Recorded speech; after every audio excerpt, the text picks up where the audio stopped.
প্রবাসীদের জন্য যে লাউন্সের ব্যবস্থা করছেন, এই লাউন্স প্রবাসীদের প্রয়োজন নাই। কারণ প্রবাসীরা যখন বিদেশ থেকে দেশে যায়, এয়ারপোর্টে নামার পরে তাদের 10 মিনিট দেরি সহ্য হয় না, খাবার খাইবো সেই অপেক্ষায় বসে থাকবো। আপনি এটা ভাবতেছেন?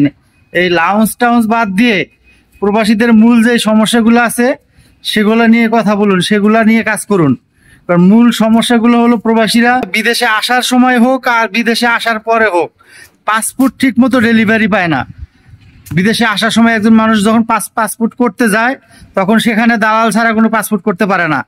বিদেশে আসার পরে যখন পাসপোর্টের মেয়াদ শেষ হয়ে পাসপোর্ট রিনিউ করতে যায় সেখানেও দালাল ছাড়া পাসপোর্ট করতে পারে না। পাসপোর্টের যে সরকার যে নির্ধারিত ফি তার থেকে 5 থেকে 6 গুণ বেশি টাকা দিয়ে পাসপোর্ট করতে হয়। এবং অন্যান্য দেশের পাসপোর্ট যখন 15 থেকে 20 দিনের ভিতরে হাতে পায়, তখন আমাদের বাংলাদেশের পাসপোর্ট আমরা রিনিউ করতে দিলে বাংলাদেশের পাসপোর্ট রিনিউ করতে দিলেই মনে করেন 6 মাসের আগে হাতে পাসপোর্ট পাওয়া যায় না।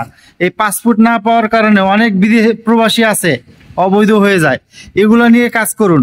আপনারা প্রবাসীরা আপনাদের কাছে লাউন্স চায় নাই যে আপনাদের লাউন্স খুলে দিতে হবে, প্রবাসীরা ওখানে গিয়ে খাবে। প্রবাসীরা ওই কাজের জায়গায় 8-10 ঘন্টা কাজ করে না খায়া থেকে কাজ করতে পারে, আর ওখানে তো বাড়ি যাওয়ার খুশিতেই 2 দিন না খায়া থাকতে পারে। তো আপনারা এই লাউন্স টাউন্স বন্ধ করে আগে প্রবাসীদের যে মূল সমস্যাগুলো আছে এগুলো নিয়ে কাজ করুন, এগুলো নিয়ে কথা বলুন। এই অযৌক্তিক কারণ নিয়ে কোনো কথাবার্তা, আপনাদের কাছে অনুরোধ করি আপনারা এই অযৌক্তিক কোনো কিছু নিয়ে কথাবার্তা বলবেন না। এগুলা প্রবাসীরা চায় না। প্রবাসীদের মূল সমস্যাগুলো হলো পাসপোর্ট, প্রবাসে আসতে যাতে ব্যাংক থেকে লোন পাওয়া যায় ঠিক মতো, তারপরে প্রবাসে আসার সময় অন্য দেশ থেকে যখন বিভিন্ন দেশে কাজের উদ্দেশ্য লোকজন যায়, যেমন ইন্ডিয়া, নেপাল, ভিয়েতনাম, কম্বোডিয়ার লোকজন যখন অন্য দেশে কাজের জন্য যায়, ইন্দোনেশিয়ার লোকজন অন্য দেশে কাজের জন্য যায়, তখন তাদের খরচ হয় 60 থেকে 70 হাজার বা 1 লাখ টাকা। আর আমাদের দেশ থেকে আমরা বিদেশে কাজের উদ্দেশ্যে যাইতে গেলে খরচ হয় 5 থেকে 6 লাখ টাকা। এগুলো নিয়ে কথা বলুন। এই লাউন্স নিয়ে কথা না বলে কিভাবে প্রবাসে যাওয়ার জন্য খরচ কমানো যায় সেই বিষয় নিয়ে কথা বলুন, সেই বিষয় নিয়ে ব্যবস্থা নিন। প্রবাসী যাওয়ার জন্য যে দালাল সিন্ডিকেট যে গড়ে উঠছে সেই সিন্ডিকেট বন্ধ করুন, তাহলেই প্রবাসীরা খুশি হবে। এই লাউন্স টাউন্স নিয়ে প্রবাসীদের কোনো খুশি নাই, এগুলা দিয়ে প্রবাসীরা চায় না। লাউন্স দিলেন কি দিলেন না, লাউন্স প্রবাসীরা এয়ারপোর্টে গিয়ে লাউন্স পাইলো কি পাইলো না এগুলো নিয়ে কোনো কথা বলবো না কোনো প্রবাসী। কারণ কোনো প্রবাসী এয়ারপোর্টে যাওয়ার পরে অপেক্ষায় থাকে না যে খিদা লাগছে কয়টা খাওয়া যায় এখান থেকে। কারণ প্রবাসীদের অভ্যাস হয়ে গেছে, তারা 8-10 ঘন্টা না খেয়ে কাজ করতে পারে। আর ওটা তো বাড়ি যাওয়ার আনন্দের সময়, তখন 2 দিন আগের থেকে খাওয়া দাওয়া বন্ধ করে দেয়। বাড়ি যাইতেছি, নিজের দেশে যাইতেছি, 2 দিন আগের থেকে মানুষ খুশিতে খাওয়া দাওয়া বন্ধ করে দেয়। আর আপনারা ওই লাউন্স নিয়ে পড়ে আছেন। এই লাউন্স নিয়ে পড়ে না থেকে যে সমস্যার কথা বললাম এই সমস্যাগুলো সমাধান করার চেষ্টা করুন, তাহলে প্রবাসীরা খুশি।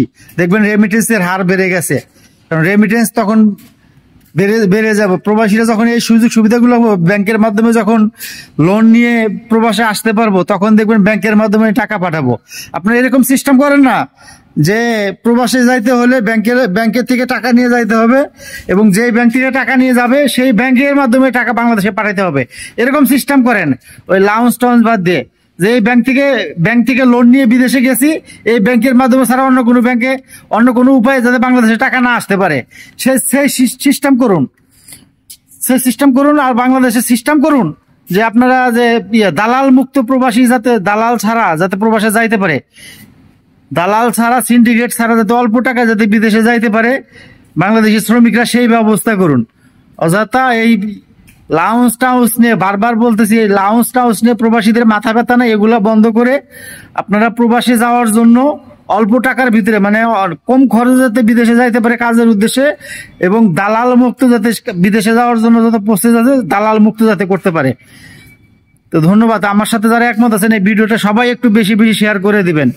আমরা যারা প্রবাসী আছি, প্রবাসে যারা থাকি, এই বিষয়গুলো নিয়ে কথা বলবো সবাই, যে প্রবাসে আসার সময় যাতে আমরা সহজভাবে ব্যাংক থেকে ঋণ পাই, এবং প্রবাসে আসার পরে আমরা যেসব হয়রানিগুলো হই এই হয়রানিগুলো যাতে আমাদের জন্য বন্ধ করে। তাই এই বিষয়গুলো নিয়ে আমরা সবাই কথা বলি। প্রবাসে আমরা যেখানে আছি সবাই এই ভিডিওটা বেশি শেয়ার করে দিবেন, আর সবাই এই বিষয়গুলো নিয়ে কথা বলবেন। ধন্যবাদ সবাইকে। আসসালামু আলাইকুম।